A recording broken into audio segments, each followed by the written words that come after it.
Moral of the story, इसीलिए कहा गया है बिना सोचे विचारे कोई काम नहीं करना चाहिए, क्योंकि कई बार बिना सोचे विचारे काम करने के बाद पछतावे के अलावा और कुछ नहीं बचता और कई बार काम बिगड़ जाने के बाद उन्हें पुनः सुधारा भी नहीं जा सकता। उसी के आधार पर एक कहानी सुनाता हूँ। अच्छी लगे तो लाइक जरूर करें, सब्सक्राइब जरूर करें। एक छोटा सा गांव था। वहां एक किसान का परिवार रहता था।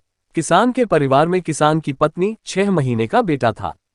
किसान की पत्नी ने एक नेवला पाल रखा था जो किसान की पत्नी को बहुत ही प्रिय था। किसान प्रतिदिन खेतों में जाता। किसान की पत्नी अपने छोटे से बच्चे को पालने में सुलाकर घर के अन्य कामों में व्यस्त रहती थी। इस दौरान नेवला छोटे बच्चे के पालने के पास ही रहकर बच्चे की देखभाल करता था। एक दिन किसान की पत्नी पानी लेने के लिए पास के कुएं में गई। इतने में एक सांप घर पर घुसकर पालने में सोए बच्चे तक पहुंच गया था। लेकिन नेवला सतर्क था। उसने सांप को देख लिया था। सांप बच्चे को कोई नुकसान पहुंचाता इससे पहले नेवला सांप पर झपट गया और सांप को मार डाला। कुछ देर बाद किसान की पत्नी घर लौटी।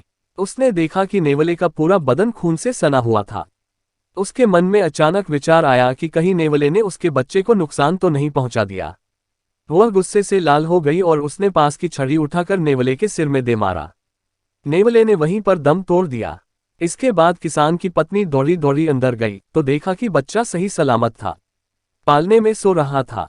लेकिन पालने के पास ही सांप के टुकड़े टुकड़े बिखरे पड़े थे। यह देखकर किसान की पत्नी की समझ में सब कुछ आ गया। लेकिन अब बहुत देर हो चुकी थी।